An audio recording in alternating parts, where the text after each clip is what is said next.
Imagine this scene. A brightly lit mansion on an icy night, where abundance overflows all the way out onto the veranda, but on the other side of the gate, a little boy in worn-out flip-flops can only watch.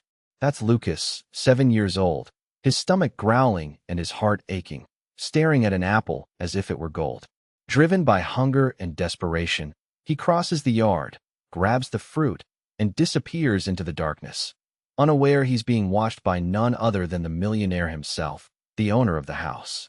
What would a little boy do with a simple stolen apple? The answer breaks any heart. From a cold alley, wrapped in old blankets, the apple is silently shared with Anna, his little sister, shivering with fever and quietly crying in pain. And when Alberto, the millionaire, witnesses the whole scene, will he turn away and pretend he saw nothing? Or will he recognize a cry for help powerful enough to change lives forever? Don't go anywhere, because what happens next might transform not just the fate of these children, but also that of the most powerful man in the city. The wind that night felt sharp enough to slice through skin. The sky was clear, but it was one of those cold snaps that sinks into your bones, turning your hands red even when you try to hide them in a pocket with a hole. Lucas, wearing only a thin t-shirt and battered shorts, stood very still, pressed up against the mansion's tall iron fence. He could barely feel his toes freezing in those old flip-flops, which were barely more than a scrap of rubber anymore. The bars, painted black with gold-tipped ends and a bit of rust underneath, seemed far too beautiful for someone like him. Lucas gripped one of them tightly, just to confirm it was real, that this place truly existed and wasn't only part of a daydream. Beyond the iron, the house lights seemed like something from another world. It wasn't just a yellow glow. It was a warmth you could feel just by looking. Inside, Lucas could see the dinner table, loaded to bursting with platters piled high, huge red apples, round shiny loaves, slabs of cheese, even a cake. His mouth flooded with saliva, burning his empty stomach with that tight, ugly ache of hunger. From time to time, he blinked slowly, just to keep the tears from spilling over. He wasn't sure if it was hunger, shame, or just the cold, but all of it squeezed a part of him he'd hardly known until lately. Through the glass window, he could make out a man, wearing a suit, hair neatly combed, saying something and laughing with 2 women and a younger girl. She must have been about 10, perfectly dressed in a white dress with a blue ribbon tied at the waist. Lucas noticed how she smelled her bread before taking a bite. Such a small thing, yet it seemed so terribly out of reach. He didn't even realize it, but he remained there, just watching. The noise spilling from the mansion was muffled, distant, as if his own world was made from a different kind of silence. Out on the street, there wasn't anybody else, just passing cars now and then, the drone of engines echoing. The air smelled of earth and a hint of smoke, maybe from someone burning cardboard. Lucas closed his eyes for a moment and let the wind push against his face. In his mind, all he could hear was Anna's name, tangled up with his stomach's rumbling. He thought of his sister, curled up in that ragged blanket back in the alley, coughing quietly so as not to wake anyone, just waiting for her brother to return. Every time he pictured her face, something burned inside his chest. He was afraid he wouldn't make it, afraid of having to protect someone when he was still so little himself. Then the gate gave a tiny squeak, the kind nobody notices. Lucas stepped back, ready to bolt if anyone saw him. He stood frozen, breathing slow, as if cold air could provide nourishment. Inside, he wanted to ask. He wanted to knock, to say, "Hi, could I have some bread? Just one piece." But the words always caught in his throat. He was ashamed. He knew they would frown at him, just like so many did on the streets. What if they told him to leave? What if they called someone to shout to hit him? He knew he shouldn't stare so much, but he just couldn't tear his eyes away from that world. Every night, it was always the same. Lucas would come here once the neighborhood fell quiet. Sometimes he'd pass another homeless person, but nobody exchanged a word. That fence was a boundary no one dared cross. On one side, his world, wind, hunger, fear.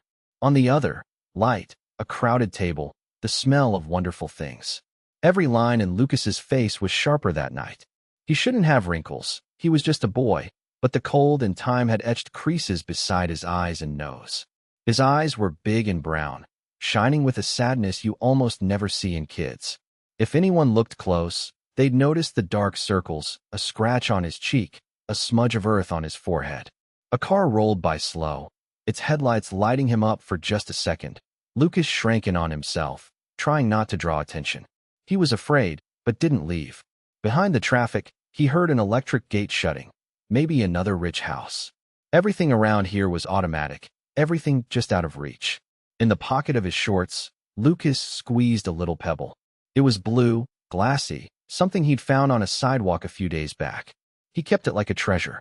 He didn't know why, but it felt like some kind of promise. Maybe luck, maybe hoping something good might still happen. Suddenly, laughter from inside the house grew louder. There was a dog too, a handsome lab, bounding around, waiting for someone to throw a toy. Lucas never even thought about toys anymore, but for a second, he wished he could be that dog. Warm, loved, always with a full plate. He took a deep breath, nearly stumbling over his own crying, and realized he couldn't go back to the alley with empty hands. Anna needed something to eat, and so did he. He knew he shouldn't, knew it was a risk, but in that cold, with that hunger, fear just didn't matter as much. His hand trembled on the bars for a moment. He let go slowly, wiped his nose in a quick motion, eyed the wet grass on the other side. His heart pounded loud and fast, deafening. Each beat felt like a bottled-up scream, a pure need to survive. Inside, Lucas only thought, "I'm sorry, Mom. I'm sorry, Anna. Just this once. Just for today." And then, noiselessly, with eyes shining in the darkness, he left the fence behind, ready to do what needed to be done. Even if no one was seeing, even with empty streets, it was as if the whole universe was watching him right then. Lucas feels the cold ground sticking to his feet, as if the grass had tiny fingers wanting to hold him there, keeping him from moving forward. The garden feels bigger at night.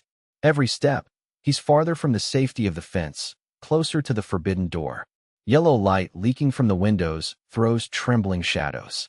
For just an instant, he imagines being seen. Will someone notice? His stomach twists as if someone's wringing it from the inside. But it isn't fear, it's hunger. And somehow, fear seems smaller compared to this pain that won't let up. He wipes the sweat from his hand onto his shirt, but it's useless. The shirt is soaked with dew as well. Distant TV sounds, laughter, voices talking about things Lucas can't begin to understand. For him, there's only the cold in his chest and the memory of Anna. Her face, tired eyes from too many hard days, always comes back to him. "Did you bring something, Lucas?" Her voice so soft, as if saving up her strength. Now, he's there, fingers wrapped around a chair leg on the veranda, eyes darting in every direction, looking for any sign of movement inside, any shadow bigger than him that might scare him. The garden smells nothing like the street. It has the perfume of flowers he doesn't even know the names of. For a second, he breathes deep, shamed. He's never felt such shame in his life. But hunger is greater. There, in the fruit bowl, are several apples, red and shining under the light, so perfect and pretty that it almost hurts to touch them. He remembers his mother saying, "Always ask before touching other people's things," but there's no time now. He just needs one. A small apple, hidden behind the bigger ones. He stretches out his arm, cold to the bone, and takes it gently.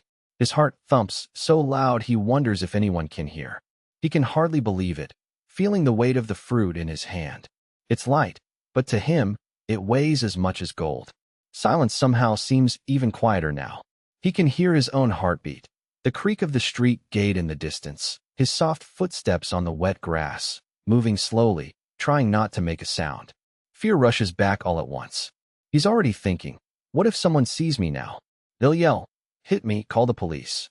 He's been hit by strangers before. He's heard adults say that bread doesn't grow on trees, that a kid alone is nothing but trouble. But there's no time to think the worst. He clutches the apple to his chest, guarding it like it's life itself. And really, it is, because for Anna, that apple might mean life. He thinks of her, her little feet sticking out from the frayed blanket, skin burning with fever, eyes always holding out hope, even when nothing good has ever come. Lucas feels a kind of courage he doesn't understand. This has to work, it just has to. He rushes down, moving quietly behind the bushes, slips out the little wooden gate onto a side street. The icy wind slaps his face, but he hardly notices. He only wants to vanish, to get to somewhere dark and safe. He hurries down cracked sidewalks, glancing over his shoulder at every step, expecting to hear a shout, see a bright light snap on, someone yelling, "Hey kid, get back here."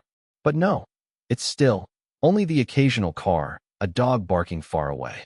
When he's finally far from the mansion, he breathes easier, as if every step lifts a little of the weight off him. The cold seems to sting even more now, but just thinking about Anna warms him up. The street smells of cigarettes, of old things, but now all he notices is the sweet scent of the apple she'll soon eat. He hugs it tight to his chest, afraid he'll squeeze it too hard and bruise it. He passes beneath a flickering streetlight, nearly going out.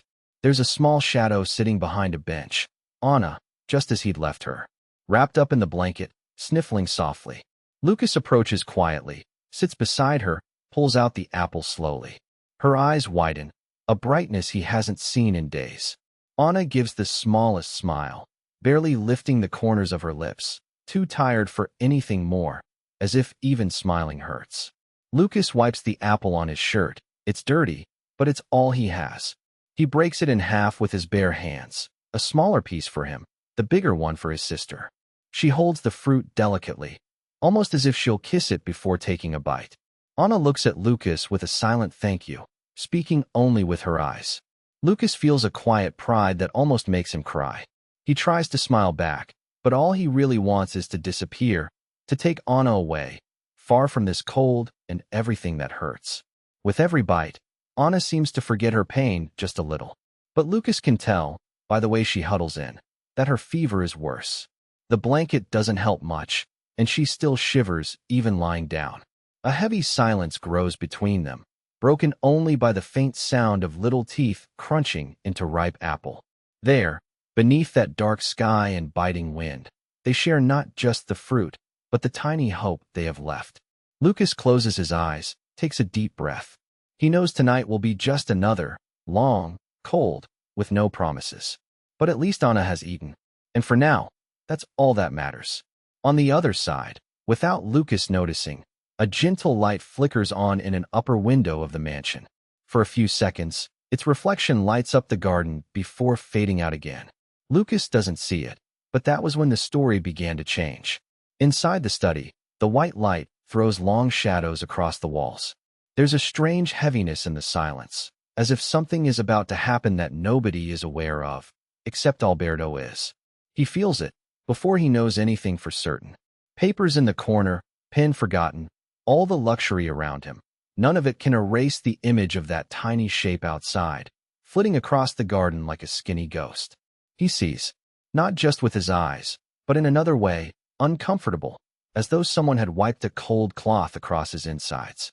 The boy, so small, more shadow than person, slipping carefully between the shrubs, vanishing behind a tree. Alberto grips the arms of his chair, hardly breathing. Old instincts, from a life of command, try to make sense of what he's seeing. Who is it? What's he doing here? Another trespasser, a petty thief, he thinks, and the thought hurts more than it should. He watches the boy take the apple. Just one, and so quietly, always glancing around, ready to run. The boy's look is pure fear, but also pure hunger. There's no way to miss it. Anger rises in him, automatic. But then, a familiar emptiness floods in. It's been a long time, but he remembers what it's like not to be able to protect, not to be able to do anything. The accident, the hospital, the absence that never went away. Coldness builds its armor. He shows nothing. Chin up, straighten the tie, walk slowly. When the boy slips out the gate only the staff should know, Alberto gets up. He closes his briefcase, turns the lights off one by one. Shoes echo softly on the marble floor. He gives the veranda one last glance, sees the fruit bowl missing an apple. For a moment, he thinks about calling security, but something stops him. He doesn't want a scene, doesn't want witnesses. This has to be him. The outside air is freezing. He can hear the wind pushing through leaves, the branches creaking above. Not a soul around, just the distant hum of the street. Yet everything feels quieter than usual. Alberto slips a hand into his pocket, searching for his keys, careful not to leave a trace. Before he realizes it, he's going down the steps, his heart pounding in odd syncopation. He hardly feels the cold, or maybe he's just used to a chill that has nothing to do with the weather. With trained eyes, he follows the trail of tiny footprints in the damp earth. Crushed grass, scratched leaves, a flip-flop left crooked by the gate. He knows every step's weight here. But these are so light, so fragile, they make him want to yell. Why would a boy steal an apple from this place? The question bangs around inside his head. It's not about value. It's not malice. And the more he thinks, the more he feels a frustration that isn't quite anger. Somewhere between accumulated hurt and envy for the boy's courage, for walking through those gates without anyone's permission. The path to the street smells of wet earth. The wind brings a whiff of distant gas, someone rolling along the avenue, a muffled horn. With each step, Alberto picks up on the tiniest details: the scratched gate, a hair caught on the iron, the missing apple, the open night out ahead. Standing on the sidewalk, he watches a tiny silhouette disappearing around the corner, hugging the apple to his chest, moving briskly, almost running. For a second, he thinks of giving up, returning home, leaving things as they are. But then he remembers the empty nights, the house that's too silent, the grief that has never found its shape. No, this time, he won't turn away. He follows after. The perfect suit, the neat tie, all of it feels out of place in the cold, early morning. But he doesn't care. His chest tightens with every step, his mind flooding with questions, his hands cold, whether from the air or from the dread of seeing too much of his own history in those eyes. The boy crosses a corner, almost vanishing into the shadows of a barely lit alley. Alberto slows down. He doesn't want to scare him, but he can't lose him either. Dogs bark in the distance, a truck rumbles by with crates rattling, his eyes fixed on the skinny figure. All the while, that one question: where's this boy going? What kind of desperation makes a child steal at night, in the cold, to hide a piece of old fruit under his shirt? He thinks of his son's laughter before the final goodbye.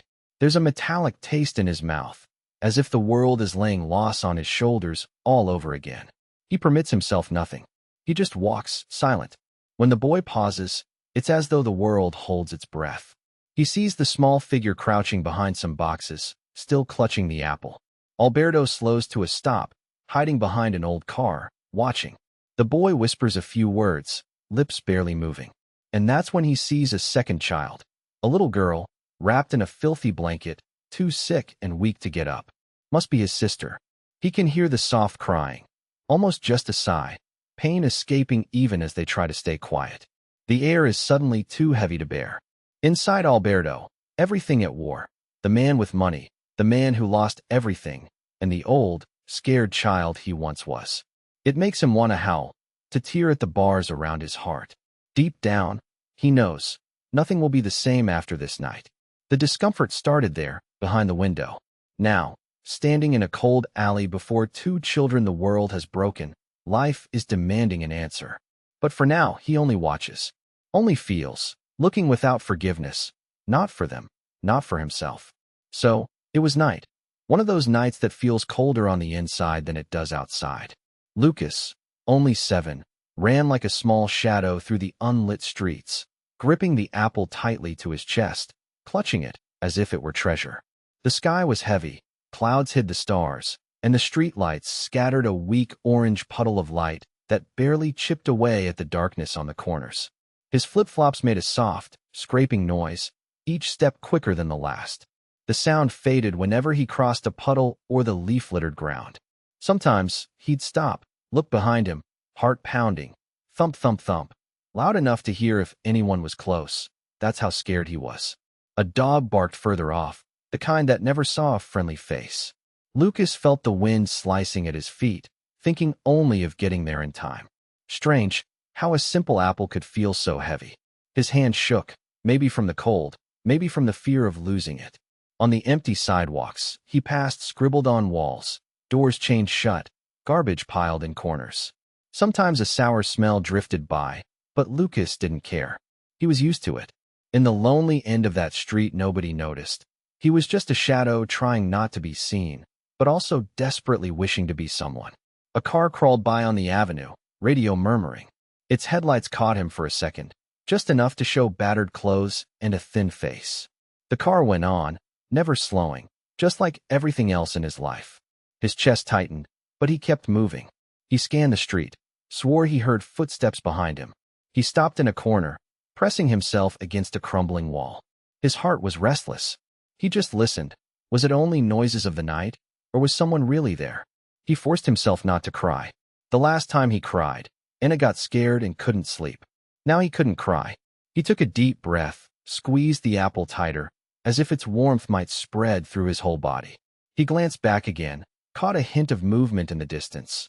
But in the main street, there was only emptiness and trash bags turning in the wind. Somewhere across the city, far from this desolate corner, warmth was easy.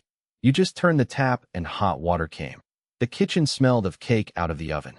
It was nothing at all like here, where Lucas breathed smoke, stale onions, and wind that cut right through. But that's where he hurried, rushing through ever darker alleys. His mind had room for only one thing. Get there, tell Anna that tonight would be different, that at least there'd be sweet fruit to eat. Even if it was stolen, even if they had to hide until morning. His fear was a hunger inside hunger, as big as the world. All he could think, nobody can see, nobody can take it. Turning the corner, he tripped and nearly dropped the apple. He strangled a sob, cursed himself softly, pictured his sister's little face waiting, huddled up, not knowing if her brother would come back. Back at the mansion, he couldn't have guessed that watchful eyes followed his every step. The owner of that elegant garden, far behind him, was following. The boy didn't know, but someone else was crossing the same night. A grown man, rich, real shoes, expensive jacket, pungent cologne. But inside, that man's heart was as cold and lost as the boy's. Lucas couldn't have noticed that in the shadows of those streets, now and then a tall figure paused at his corners, watching him vanish through gates and walls. Everyone in this city just saw a running kid, probably trouble, probably some street brat. But this time, someone was really watching. Not a cop, not child services, someone with an old wound, an unnameable pain, who'd already lost everything he loved. The path to the bridge was long. Lucas knew about the dangers. He always worried about bad men, drunkards on the corners, older boys who'd take anything worth having. So he zigzagged, never looking behind for more than a moment. Sometimes the soles of his feet went numb on the wet asphalt. Now and then he'd stop just to smell the apple, to see if it was real, if he'd really managed to bring his sister a bit of hope. In his ripped pocket, just 2 pieces of stale bread, saved for tomorrow. He thought of Anna, tried to remember the last time she'd smiled. It had been before the fever, before this chill. Her face came to him faded from exhaustion, but her eyes sparkled when she talked about fruit. And now, suddenly, Lucas was bringing something with a bit of sparkle, too. At least tonight. Farther back, Alberto walked in silence, his shoes striking the wet ground.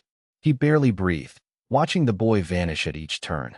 Inside, he felt the strangest mix: anticipation, fear, anger, and a sadness as wide as the world.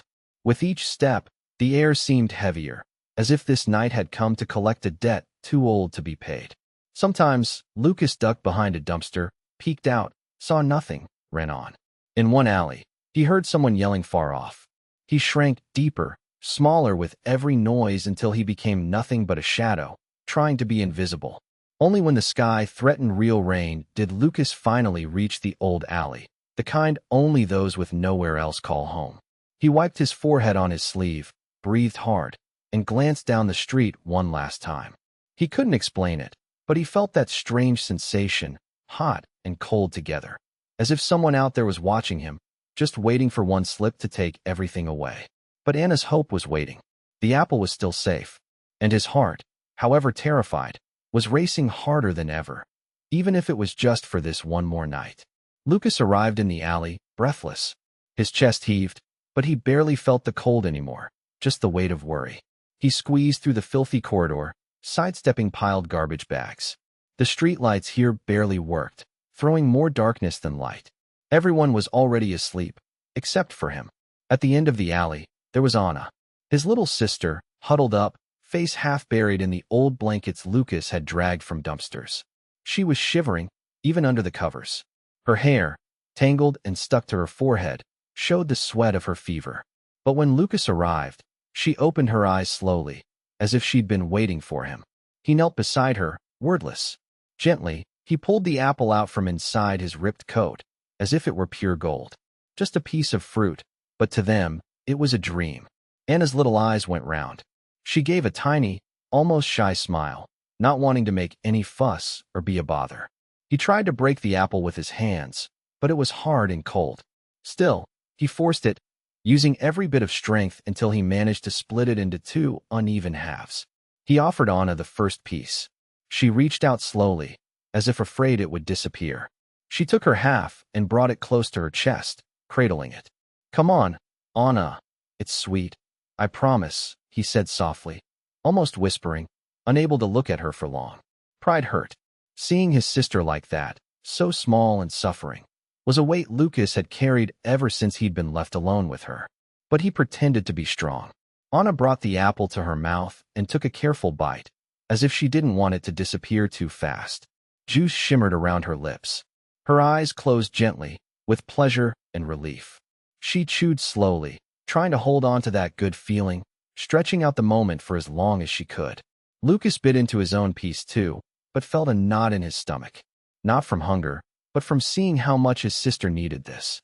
For a second, he even forgot about the fear of being caught. The taste of the apple was simple, a little sour, but to Lucas it tasted like the best thing in the world.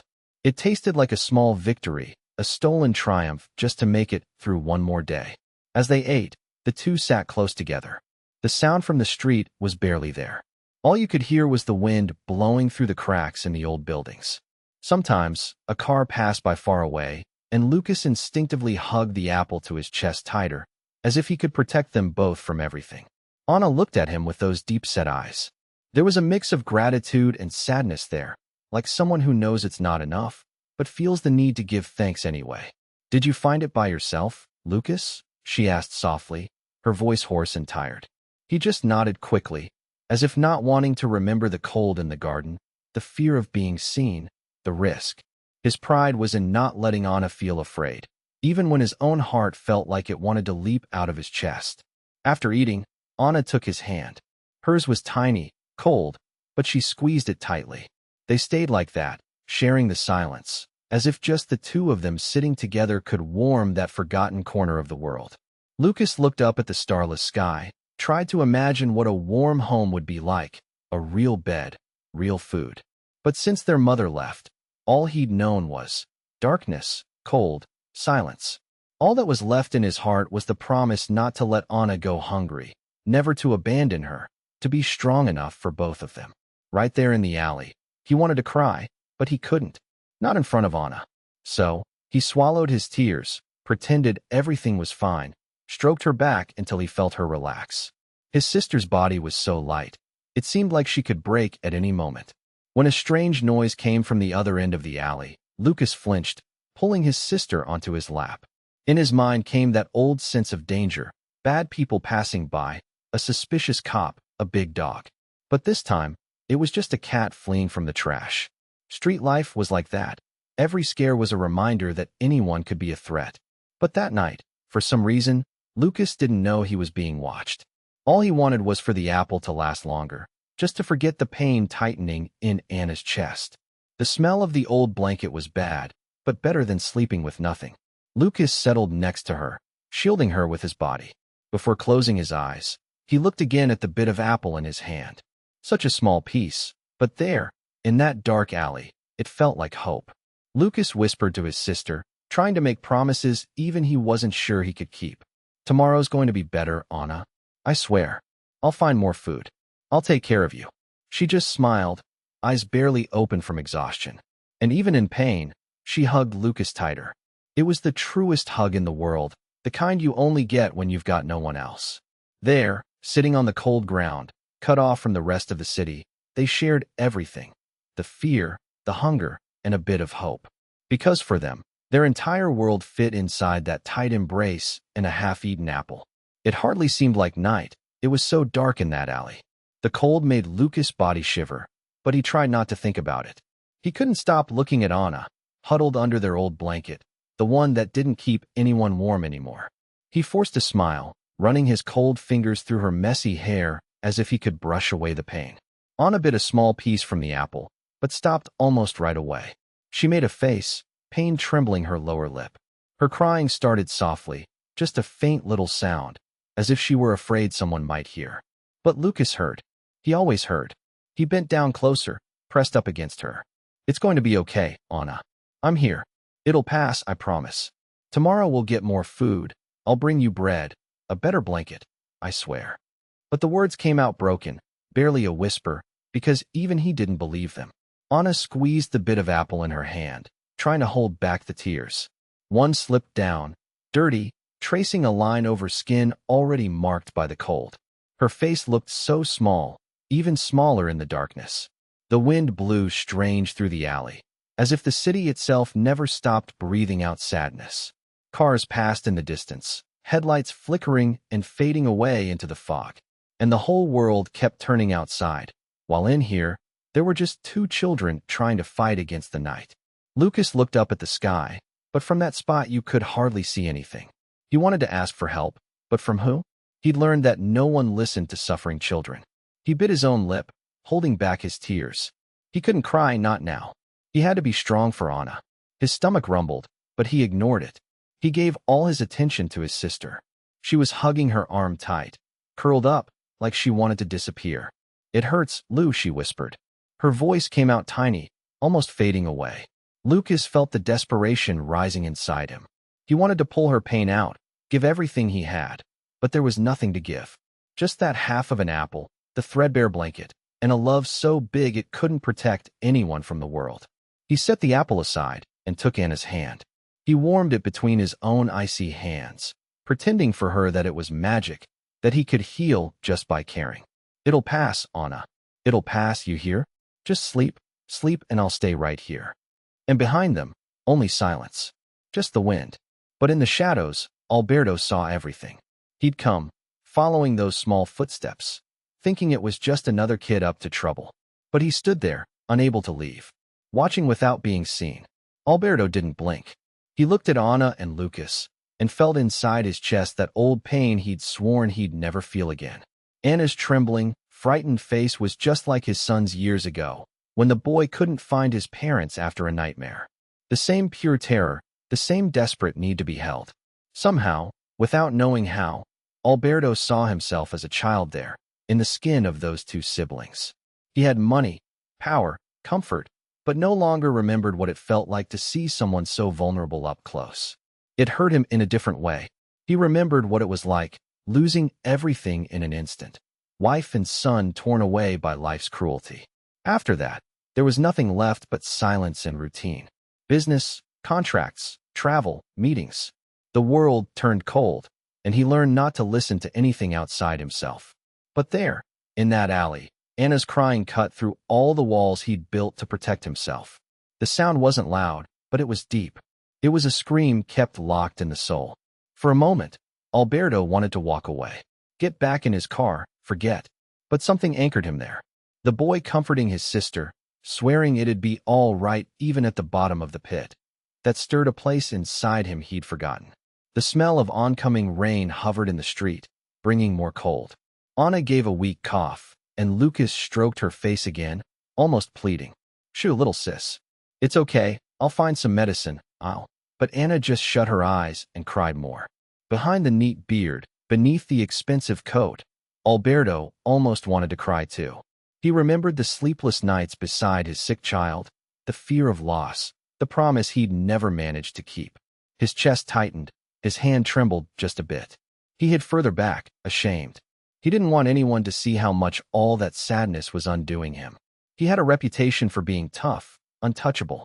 But here he was just a grieving man before two invisible children. Time seemed frozen. Only Anna's sobbing broke the silence.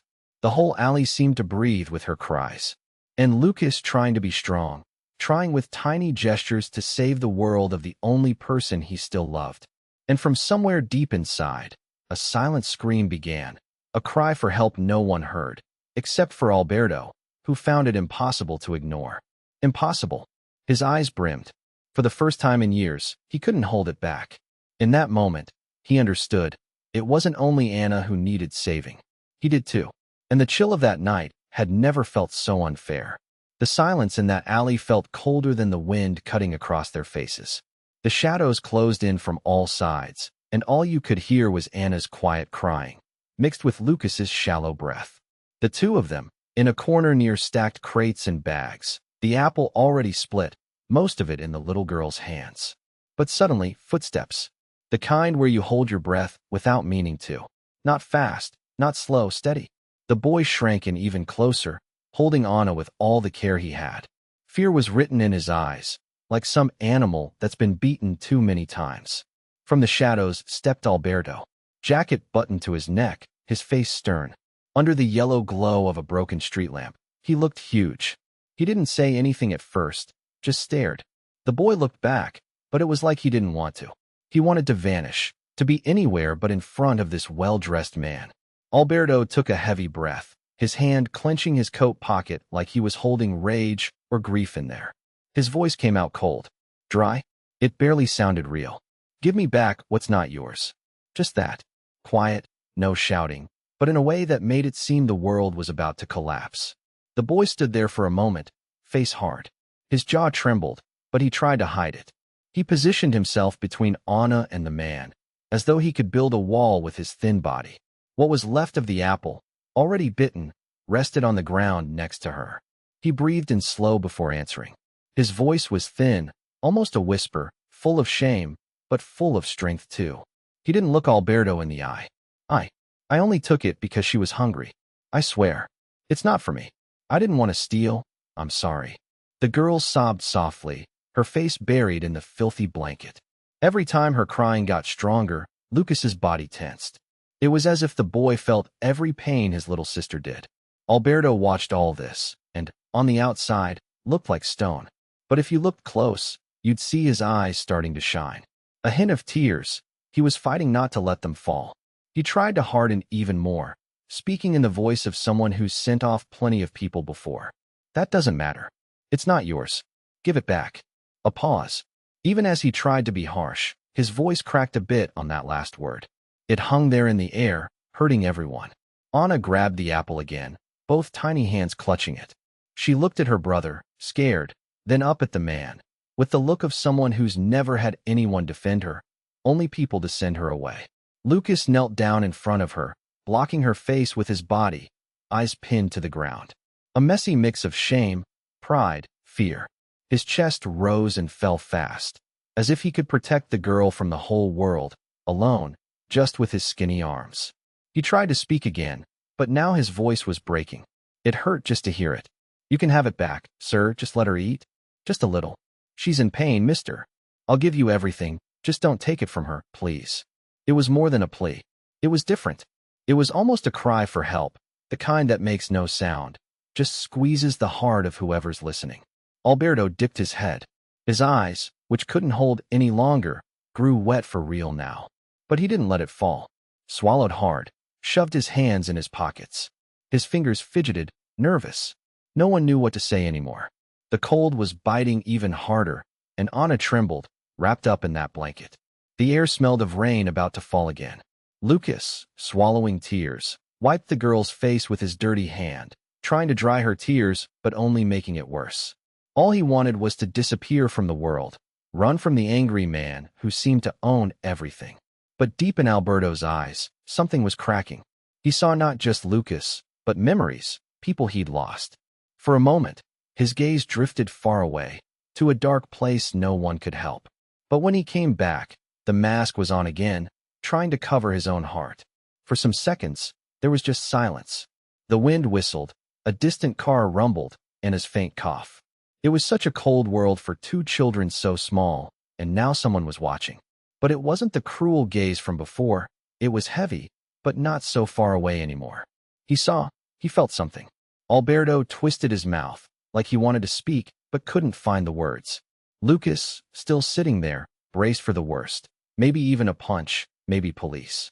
The fear in his gut was the kind you get when life's already beaten you one too many times. All Lucas had in the world was Anna. And with her, he clung to her hand with all his strength. It was for her that he faced everything, and you could see it in his eyes. Even in his torn clothes, in the thin little bones under his dirty t-shirt. Alberto closed his eyes for a moment, breathed in deeper, as though trying to push away what he felt. But it wasn't easy. You could see it in how his body trembled, even if just a little. Under the expensive suit jacket, his heart hurt. and he didn't know how to handle it. In the end, no one said anything. Lucas waited for the next scolding. Anna dozed off, crying in his lap, exhausted. Alberto, standing there, somehow seemed small too. And there was so much said without words. The fear, the need, the guilt, the cold. The world stayed silent, just for an instant, just long enough so no one would forget the sadness there, and all that could still change. The alley grew darker as Lucas jumped up, quickly pulling Anna against his chest. His silence cut deeper than a shout. Anna sobbed softly, just the sound of tears mixed into her breath, and that filthy scrap of cloth clenched in her tiny hands. Alberto stood there, his hand half extended. For a moment, all you could hear was the cold wind dragging old paper across the ground, a few cars far off, and Alberto's heart pounding heavy, out of sync. He felt the weight of his expensive coat, useless here. Lucas's eyes gleamed in the dark. It wasn't courage or anger, just pure fear, the fear of grown-ups, of broken promises. When Alberto took a step, Lucas backed up, wide-eyed as if even the man's shadow was a threat. Anna hid her face in her brother's collar, as if the street lamp outside was too much for her. Lucas, sweating, held her tighter. He took 2 steps back, trying to escape to the side, eyes on the ground, but watching every move Alberto made. Suddenly, Lucas turned and ran, the slap of his old sandals loud on the wet asphalt. Anna was almost swallowed up in his arms, her hair stuck to her dirty forehead, eyes that, through the tears, still searched for a scrap of hope. The street behind was full of shadows, and Lucas vanished quickly into them. For a moment, Alberto thought of running after them. But he couldn't. His legs were heavy, his chest locked up, memories squeezing his heart. He remembered, out of nowhere, his wife's eyes, the way she'd hold their son's hand when they crossed the street. The way those hands never held again, never came back. The smell of cold, of wet night, hit him hard. Grief flared up, burning inside. Alberto felt as useless then as he ever had. Why did he make them give it back? What was the point of such hardness? He looked at his own hands, not knowing what to do, and felt a tear he'd sworn years ago never to shed again. Lucas and Anna were already gone, swallowed by the city's darkness. The alley was empty now, just a scrap of cardboard tossed beside the drain. Alberto leaned against the cold wall, the concrete chilly on his back. No one to talk to, no staff, no friends. Just emptiness, the same that he carried inside and now seemed to grow. He wiped his face, tried to understand how he felt. He hadn't felt this broken inside in years. His face contorted, eyebrows pulled tight, trying to hold back the tears and memories. Because it was easy to scold, but so much harder to carry the weight when the night's silence reminded you just how much you missed your child's laughter or your wife's embrace. Anna's quiet sobs lingered in his memory, almost like an echo, even after the sound was gone from the street. Alberto pressed his forehead to the wall, wanting to hide from himself, but he couldn't. The alley felt narrower, the world colder, even with all his money. Not even the street lamp helped. Everything seemed more faded, like an old photograph. He stood there a few more minutes, and inside him, anger, not at the kids, but at himself. How could someone be so successful, and yet feel such deep loneliness? It wasn't about food, or home, or luxury, but something much heavier. Not having anyone to give the most important thing to. This warmth inside him now, even if it hurt. Finally, breathing deeply, he looked down the street where Lucas had run. He was sure the boy would get hurt, that maybe Anna wouldn't survive much longer. But he also knew he couldn't force himself in, couldn't make them trust him. There, beneath the dim yellow light, he felt, maybe more than ever, the weight of all his bad choices. The wind picked up, bringing the smell of rain. Alberto burrowed into his coat, but didn't move his feet. He stood there, listening to the world keep going. A world he'd never been able to fix, not even for himself. His eyes nearly closed. He saw just the shadow of his own childhood, alone after his parents' funeral. The same pain. The night dragged on. Alberto just stood there, staring into the dark. And for the first time in years, he thought maybe he needed to be less cold, less hard. That those kids weren't just strangers, but a cry for help echoing inside him, one he couldn't ignore anymore. And even without noticing, he let a tear fall, joining the slow tapping of rain beginning on the rooftops far away. Alberto couldn't sleep that night, nor in any of the nights that followed. He closed his eyes and saw only Anna's face, tiny, fragile, with that apple in her hand, trying to share a piece of hope. And Lucas's look, a mix of fear and protection, like a wary young animal defending his most precious thing. He couldn't get them out of his head. He, who was used to seeing everything as logic and numbers and contracts, now saw only those two. A strange emptiness, almost a physical pain, squeezed his chest. It was dawn when he got up, pulled on a wool sweater still smelling of fabric softener, and went down to the street. The mansion's gate creaked quietly, no one around to judge him. But out on the street, yes. The neighborhood that by day was pretty, clean, full of expensive cars, showed another face at night. Cracked sidewalks, shadows pressed against the walls, an old man sleeping at the bakery's door, grimy hands wrapped around his legs. Alberto felt out of place, like he was in a costume in a place that didn't tolerate masks. At first, he wandered aimlessly. He just wanted to feel the weight of the night, maybe catch a sign. The cold wind made his scarf fly up and stick to his beard. A plastic bag, blowing, brushed against his shiny shoes. Alberto looked down and felt ashamed of the spotless leather while everything else was dust, crushed paper, dirt, the stench of sourness. Across the street, the wary eyes of an older, dirtier girl glowed in the dark. He tried to smile, but she changed sidewalks, vanishing into a narrow alley. It wasn't Anna, but it might have been.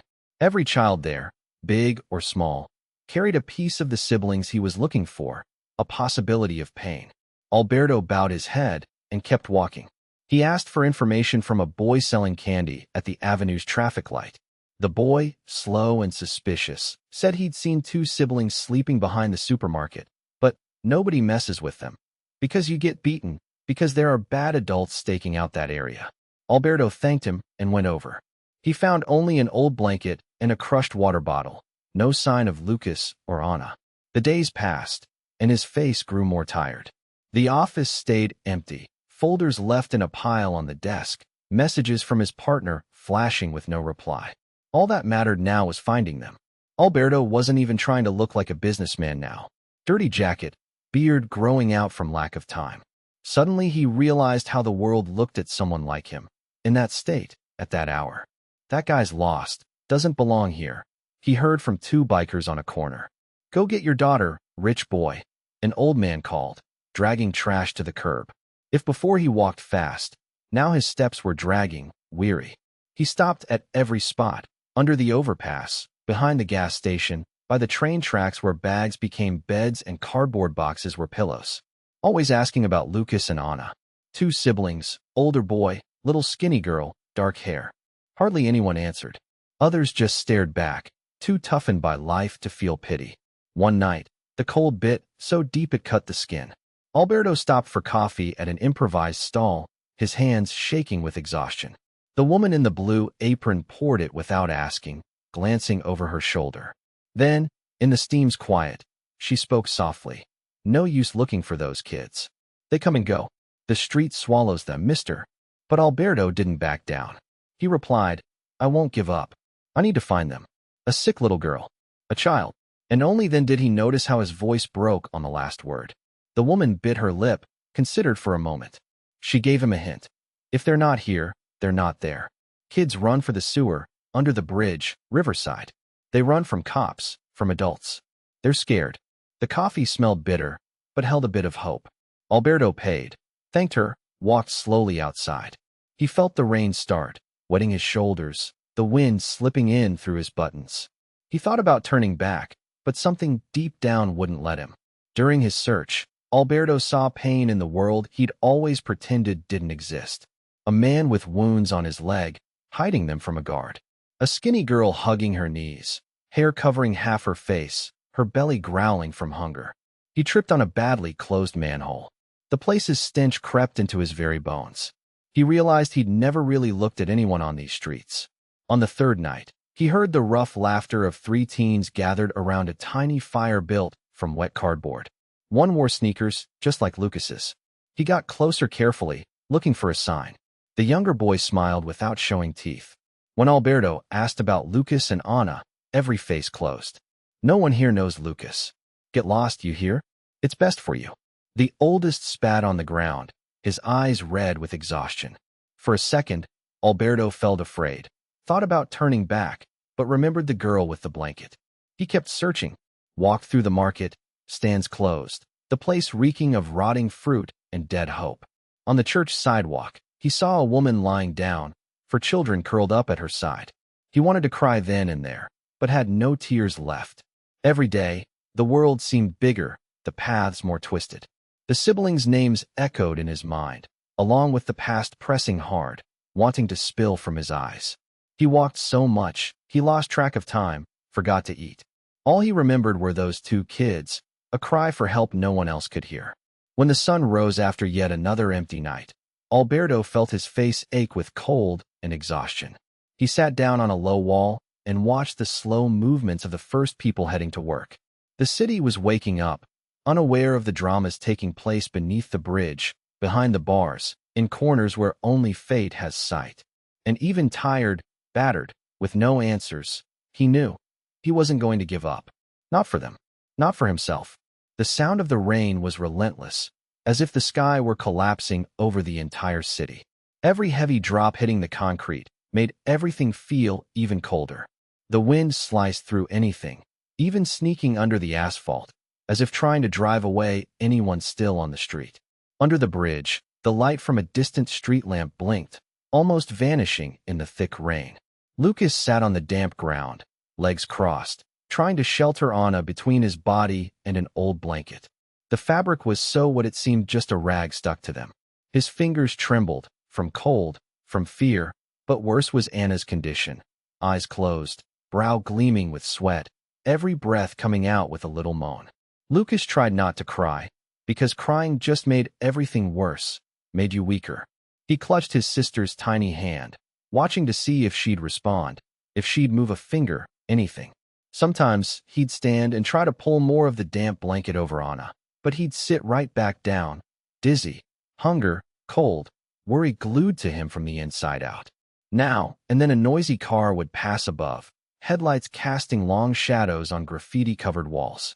Lucas sat in silence for a few seconds, just hoping no one would stop, hoping no one would come to drag them away or shout at them.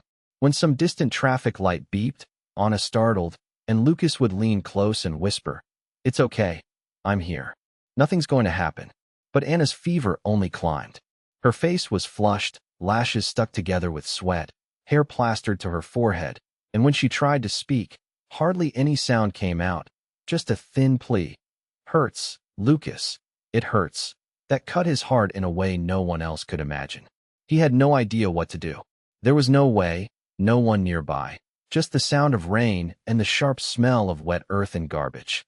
Time dragged slowly. There was no night or day under that bridge, just cold and worry. Then, in a pause between thunder and lightning, Lucas heard something different. The sound of footsteps sloshing through the wet mud, someone approaching through the storm. His heart pounded. He pulled Anna closer to his chest, his own breath stuttering. Now, it was another fear. What if it was a stranger? What if they wanted to take them? What if it was someone out to cause them even more harm? Through the wind's howls, a shadowy figure appeared, drenched clothes clinging to his body and hair glued to his forehead, as if he'd walked through his own private flood. Lucas recognized the gate from afar, heavy but determined, like someone who didn't belong there. It was Alberto. His face appeared beneath the flickering light, water dripping from his chin, eyes tense as if he'd been looking for someone for days. He held a broken umbrella in one hand, but it looked long past useless. For a moment, Alberto stopped, still at a distance, chest heaving, peering into the darkness. Lucas, scared as he was, felt there was nowhere left to run. No way out, no strength, just that cold moment, his feverish sister, and a strange man staring at them. Alberto approached slowly, silent, his shoes sinking into the mud. He saw the boy's expression, wide eyes, quivering chin, skin blotched from the cold. The millionaire, for all his effort to keep a stern face, was clearly shaken. He swallowed hard when he saw Anna lying there, almost still, silent, just her chest rising and falling faintly.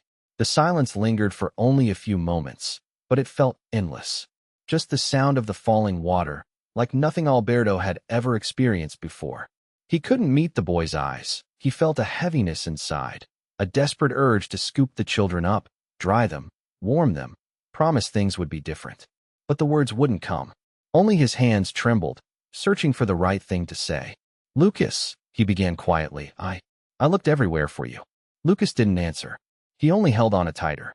Up close, you could feel the heat of her fever, and even exhausted, the boy wouldn't let go. Alberto noticed the blanket clinging to Anna's body, the way the boy pressed his cheek to her head, as if apologizing for not being big enough to protect her. Anna's lips moved, but she couldn't call for anyone. The millionaire kneeled down in the mud, not caring about his wet clothes, his expensive suit, or his ruined shoes. He moved a little closer, extending his hand gently, showing he meant no harm. "She has a fever," he managed, his voice cracking. "You need help. Let me help you? Please." Lucas looked into his eyes, searching for a lie, but found only tears mixed with rain. He hesitated, but Anna's little whimper seemed to decide for him. There was no choice. Now, with his hands on theirs, Alberto felt the fragile heat of her skin. He'd never imagined so much desperation in so little time. What was just another rainy night for him was a lifetime for them. They stayed like that for a few seconds, none of them knowing what to say. Just thunder crashing, the sharp smell of rain, all breathing together, huddled close. And that way, fear took a step to the side, just enough for hope to find a tiny, timid space to make something happen. The rain hadn't eased for even a second. The wind whipped, whistling through the bridge's cracks, but the sound faded to background noise when Alberto cradled Anna in his arms. She was so light, so hot, her face pale, cheeks burning with fever. Lucas shrank beside him, soaked, clutching Alberto's coat sleeve, eyes wide, not with fear exactly, but like someone seeing the impossible unfold. Alberto hurried them out almost without thinking. The taxi approached in the distance, headlights sliced by the curtain of rain. The driver opened his mouth to ask something when he saw the strange scene. A man dressed in a perfectly tailored suit carrying a girl with dirty feet and wet clothes, and a small boy climbing in after. None of them had time for questions. Alberto just named the hospital, shot a firm look in the rear view, and the driver understood. The ride began. Inside the car, silence returned. The wipers swished back and forth. Anna breathed heavily. Lucas kept glancing at her face, shoulders tensed, biting his lip. Only whispered, "You'll be all right, Anna, just hang on." Alberto heard, felt his throat knot. For a moment, all he could see was his own child's face, so fragile, those eyes silently begging for help. The past hitting hard. Arriving at the hospital, they rushed inside. The car's warmth vanished instantly, cold biting every soaked inch again. Inside, the hospital was almost too bright, the air strange. At reception, the desk clerk looked first at Alberto, noticing his neat clothes. Then her gaze landed on the children, her expression darkening. She pulled out the form slowly. Alberto's voice was lower than usual. "It's urgent. The girl has a high fever. She needs to be seen right away." The receptionist noticed Anna's clothes. Lucas's hair stuck to his face, then looked at Alberto's shiny shoes. "Who are these children? Are you family?" she asked, pin frozen in the air. He wanted to say anything at all, but only replied, "They need help. That's what matters right now. Please get a doctor." The hallway was crowded. People coughing, others whispering. A nurse glanced at them, kept going. Lucas clung even tighter to his sister's hand, as if he could shield her from all those stares, from the whole world. Anna whimpered, eyes half closed, brow burning. Time there hardly moved, as if they were invisible to those who mattered. At last, a nursing assistant appeared through the door, calling out, "Do we have the files for those kids yet?" Her face was heavy, tired, but she came over when Alberto lost his patience. He slammed the forms on the desk, fist closed. "I'll pay whatever it takes. But see her now." It wasn't pride, it was desperation. Again he pictured his son's accident, time slipping through his fingers, helplessness squeezing his chest. He couldn't lose another child. Reception's gaze grew even heavier. Security whispering, some suspicious of the well-dressed man with 2 children in rags. What could their story be? One guard murmured into a radio, but Alberto paid no heed, or refused to show it. All he saw was Anna, her face pressed against his chest, her thin body trembling. When they were finally allowed through for triage, Lucas didn't want to let go of Anna's hand. The doctor fired off questions, looked them both over, then stared oddly at Alberto. Are they your kids? The question was sharp. Alberto answered in a tone that left no room for debate. They're my responsibility. Now, for heaven's sake, help her. Before Anna was taken in, she called softly for her brother, barely a thread of voice. Lou, I'm cold. Lucas's own cry got stuck in his throat. You'll be all right, sis. Really, everything will be all right, he repeated, using up what little certainty he had left. The paperwork, the questions, took longer than the storm still raging outside. As they waited, Lucas shivered, not just from cold, but from fear, exhaustion, hunger. Alberto noticed. At first, he wanted to say something, but didn't know where to start. He blew air through his nose, shaky hand resting gently on the boy's shoulder. A small gesture, but real, offering comfort even if neither was sure of anything. When they finally brought Anna in, Alberto went too. He had to sign papers, explain over and over what he was doing with these kids. The staff's eyes measured, judged, whispered. A nurse, seeing the form, asked if she should call child welfare. Alberto only replied, whatever's best for them. But save the girl. Please. Just save her. In the hall, after Anna was taken in, Lucas stood among the blue plastic chairs, legs shivering, staring at the floor. His dirty feet left smudges on the clean hospital floor. Alberto sat beside him, the weight of the world on his shoulders, suit coat drenched, hair stuck to his head. He stared ahead, seeing nothing, just feeling that absence, the same as always but now, somehow, worse. It seemed to be a part of him. At last, silence fell. All the hospital's noises, the machines, distant outcries, PA announcements, faded to the background. Only fear and hope remained, side by side, twisted into a silent promise not to run away again. This time he'd stay, no matter what it cost. The hospital hallway was bitterly cold in those early hours. White, icy lights slid across the floor. Only the click of monitors, a far-off tick-tock, and the muffled sound of distant rain managed to break the silence. Lucas sat on one of the hard chairs, small feet still dirty with mud, legs kicking because they couldn't reach the floor. He held on tight to Anna's tiny hand, her arm like a thin twig, and even with her pale face, her eyes kept flicking toward him, as if begging assurance the world wouldn't abandon her here. He watched her face, too warm, listened to her short breaths, feeling a fear he had no name for. Every hospital noise made him worry they'd be kicked out all over again. Across the room, in sight, Mr. Alberto stood apart, different now from the big, intimidating man from the garden. His elegant coat draped over his shoulders, but the knot in his tie was crooked, brow etched with worry. His phone glowed in his hand, but he didn't check it. He just watched Lucas and Anna. It was Alberto himself who went to the desk to push the process, talked to the nurse, explained, repeated, insisted. He came back, sitting quietly beside Lucas, but his presence was unmistakable. He pulled a clean handkerchief from his pocket and handed it to the boy. Are you crying? He asked quietly, awkwardly. Lucas didn't answer. He didn't know if that was rain, sweat, or tears of fear on his face. He only clung harder to Anna. The nurse arrived in a hurry. She called for Anna, and Lucas only heard that name. They had to let go of her hand to push the stretcher. He tried to follow, but an orderly blocked him. The boy's look turned lost, panicked, until he felt a big, steady hand on his back, Alberto's. Without saying much, he led Lucas to the waiting room. There, he stayed with the boy, went to find a threadbare blanket, and then a warmer one, and wrapped Lucas up. Noticing the boy was shivering, he couldn't tell if it was the cold, hunger, or just the fright. I'll get you some tea, the man said, and left. He returned soon after, fussing with everything, asking, explaining yet again to the hospital. Some people stared, whispered about the boy's clothes, about Alberto's suit, the scent of expensive cologne mingling with rain and grit. But Alberto didn't flinch. He chose to stay there, sitting, even when awkward, unsure where to rest his hands. Lucas, leaning against his chest, fought hard not to cry. His throat hurt. He saw Anna pass by, either sleeping or fainted. He couldn't tell. A doctor barely glanced at him. Just a few minutes went by, but it felt an eternity. Alberto noticed the desperation written on Lucas's face, the hint of suspicion in his eye. He moved closer, lowering himself down, eye to eye. Listen, I'm not leaving. I promise. I won't leave you or your sister alone. You can rest if you want.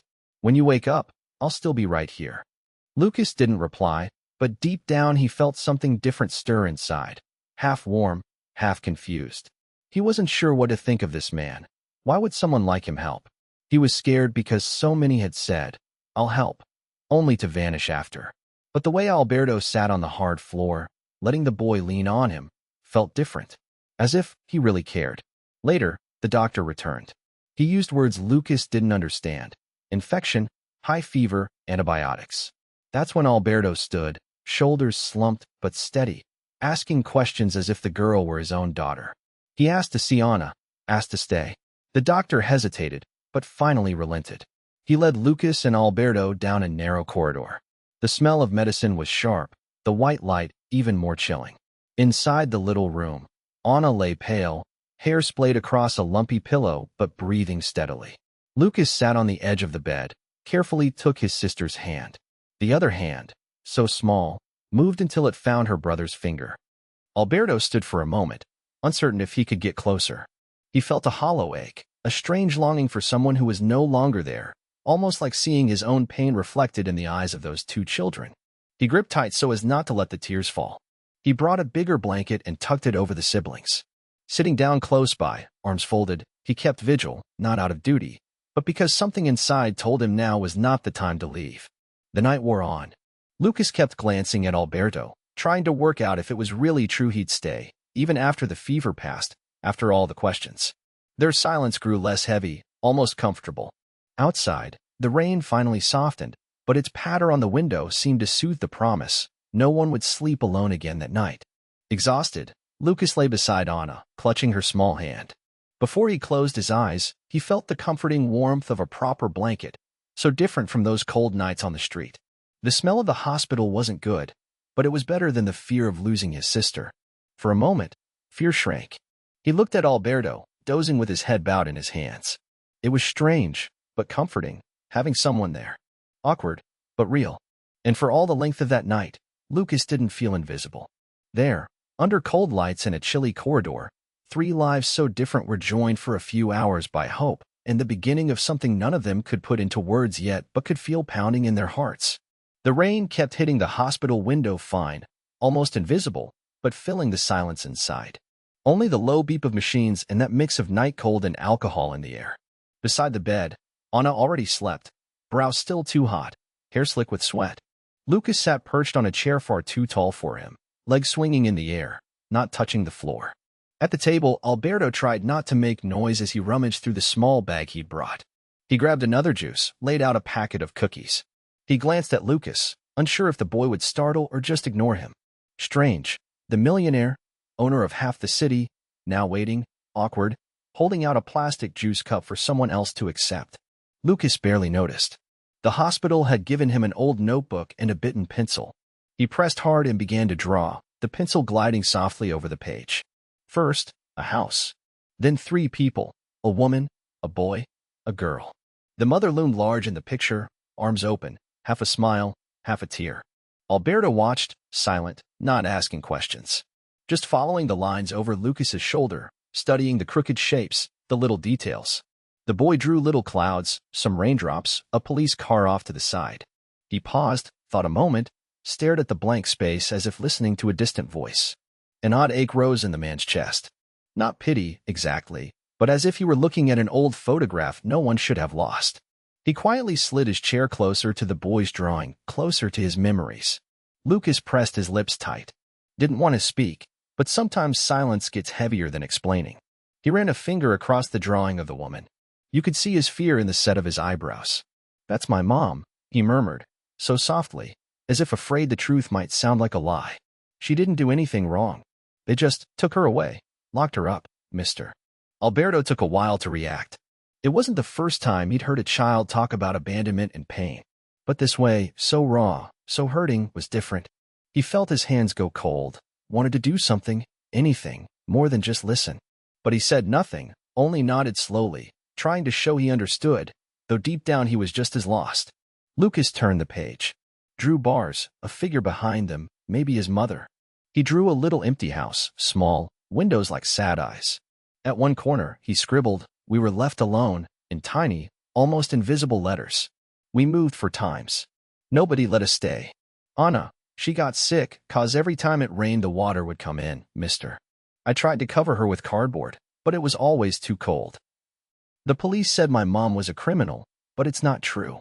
She only scared that man because he used to hit her and us. The boy spoke in a flat, automatic way, like someone who's told himself this story hundreds of times trying to make sense of it. His eyes filled with water, but he blinked hard and didn't let the tears fall. Alberto swallowed, unsure where to look. Something old in him stirred, a pain from someone who'd already lost his family and thought no one could understand. Only now, looking at Lucas, he saw a kind of courage he himself had never had. For a second, he wished he were a child again, to believe drawing could bring his mother back. He slowly extended his hand, not touching the boy, just pointing to a detail in the drawing. It was that man who started all this. Lucas swallowed his tears, nodded, and lowered his head. She was only trying to protect us, but nobody believed her. Now I don't know where she is, if she's sick, if she cries at night like Anna. Silence settled again. Only the boy's tears and the sound of rain. Anna murmured softly, rolled to one side, gripping the blanket's edge tight. Alberto wanted to hug Lucas, to say things would be all right, but he knew adult promises didn't fix hunger or longing. So he breathed deep, sitting in his own discomfort. "I promise, I'll help you find your mom. We'll learn the truth together." Lucas looked sideways at him, wary. His eyes shone, half fear, half hope, like he knew it was risky to trust, but desperately wanted to believe, if only for a moment, that he wasn't alone. The hospital smelled of burnt coffee and invisible tears. Someone shuffled by in the hall in slippers, and everything lapsed back into silence. Lucas closed the notebook slowly, hugging it to his chest like a shield. He didn't say anything else, just sat there, feet swinging, waiting for the world to maybe change, if only because of that drawing. And that night, without any grand gesture, something inside Alberto began to give way. For the first time in years, he felt there was something more important than his business, his cold walls. Sitting there between two children who didn't know where to find any strength, he couldn't help but remember a time he just wanted someone to promise not to leave. The rain intensified. The boy almost smiled, shyly. And the millionaire, quiet, stared out the window as if already mapping out, in his mind, all the roads to bring that mother back home. It all started on that frigid morning when the sun refused to shine. The hospital seemed even colder outside, windows steamed over, clouds hiding the sky. Inside the room, Lucas slept in a hard chair, head pressed up to Anna's bed, his little hand gripping hers, as if scared she might disappear. Alberto wasn't asleep. He just sat there, a heaviness in his chest. Looking at the siblings, everything seemed wrong. They shouldn't have been like this. Not with so much fear. Not so small in the face of the world. Lucas's drawings were still on the table. A crumpled page filled with crooked lines, but the pain spilled out like a silent scream. A woman behind bars. Anna crying. And, right beside them, a roofless house, rain pouring in. Alberto didn't quite know what to do with all that. He'd never faced this kind of pain head-on, at least not on someone else's behalf. But now it hurt him too, in a way that was quiet, impossible to ignore. He ran a hand through his hair, thinking. His watch gleamed, elegant on his wrist, completely out of place in that setting, with those two. While Anna slept, he slipped out and called his lawyer. Got straight to the point. "I want to know what happened to these kids' mother. I want every detail." On the other end, the lawyer hesitated, asked questions, tried to talk about complications, lengthy processes, paperwork. But Alberto didn't want to hear about obstacles.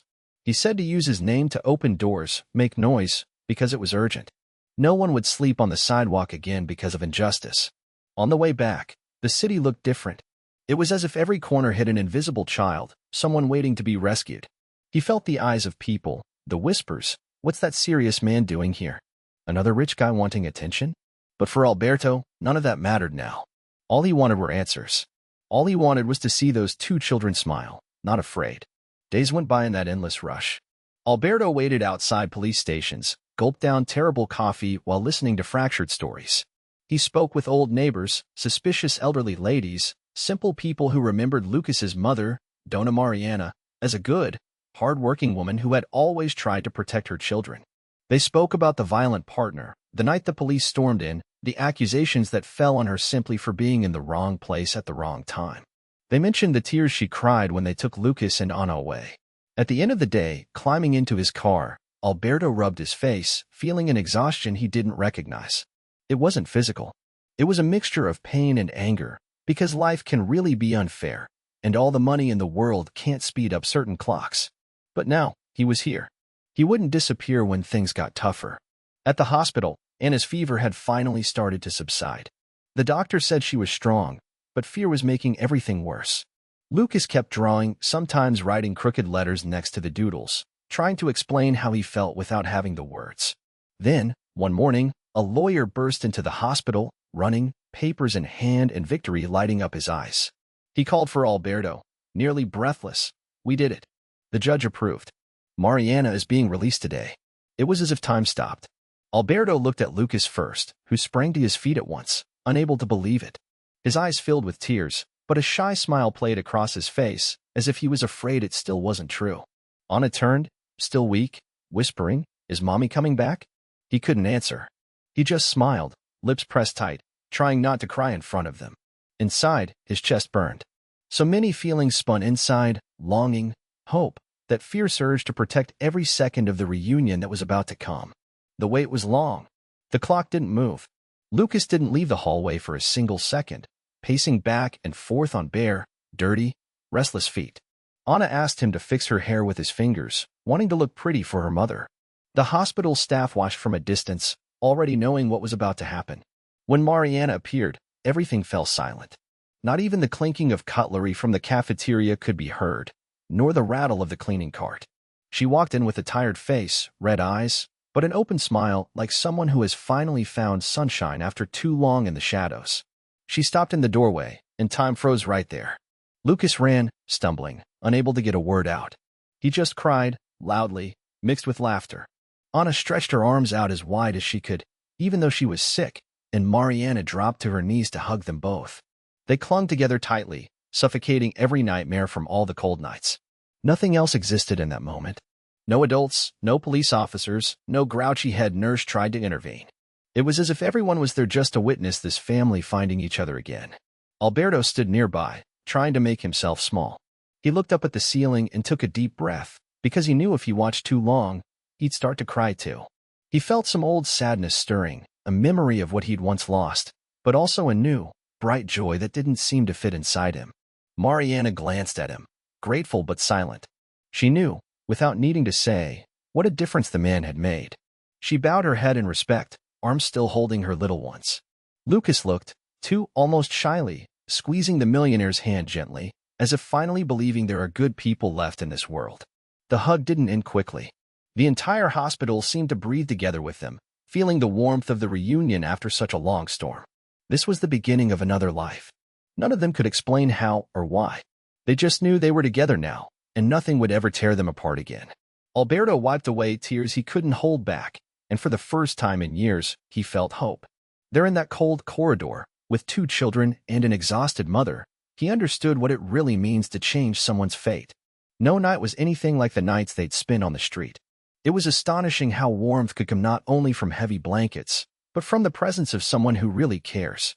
That dinner, everything seemed different, the gentle chandelier light shining on the huge table, the aroma of roast chicken drifting together with the scent of fresh bread from the oven, and those smiles, those truly changed everything. Lucas stood for a while staring at the table before sitting down. He didn't touch anything. It was as if, suddenly, it was all too big for him, too beautiful to fit in his eyes.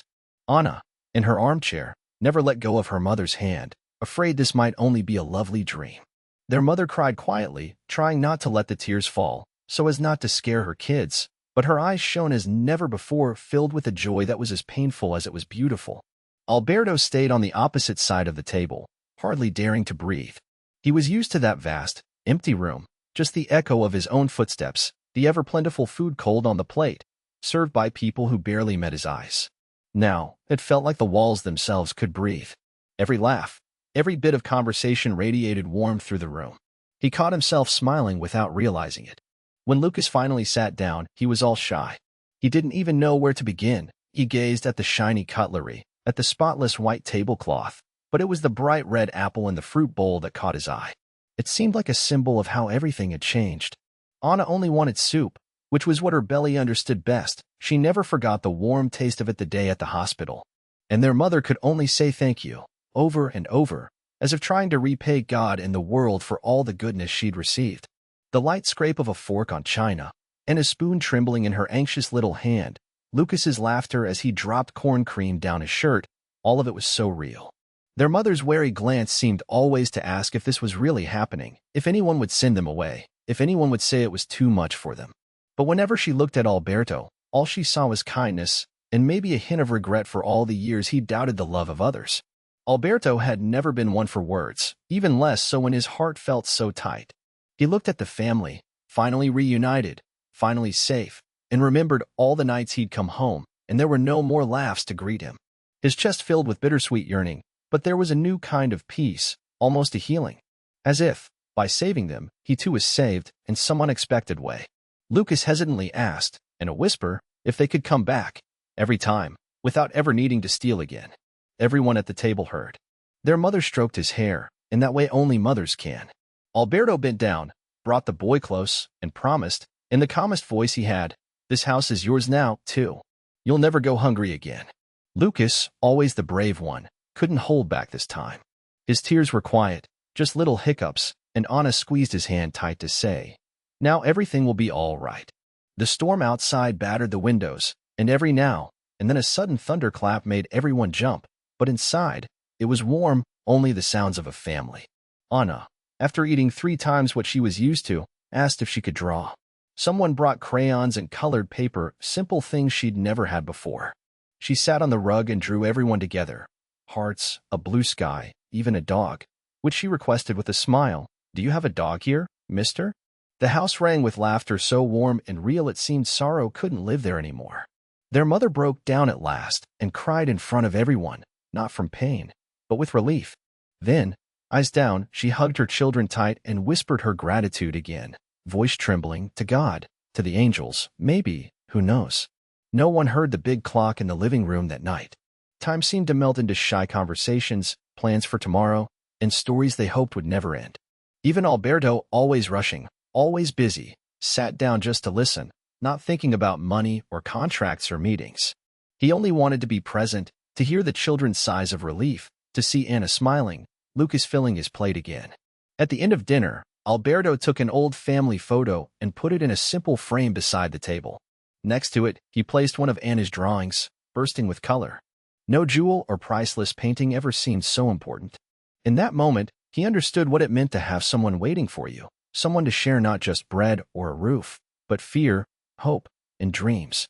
When the children went up to their new room, with clean, soft sheets, their mother stayed sitting on the bed, watching them sleep. Even she looked like she could hardly believe it. Alberto lingered in the doorway, a little self-conscious, but she came over, hugged him tight, and said softly, "You saved my family, and gave us a new home in our hearts." Later, when Alberto was finally alone, he looked at the living room, at the kitchen still echoing with laughter from earlier, and felt his own heart transformed. It was no longer empty, no longer echoing with only loss and longing. It was warm. It was life returning, detail by detail, every empty plate now brimming with hope. And so, there was never silence, nor emptiness, nor hunger in that mansion ever again.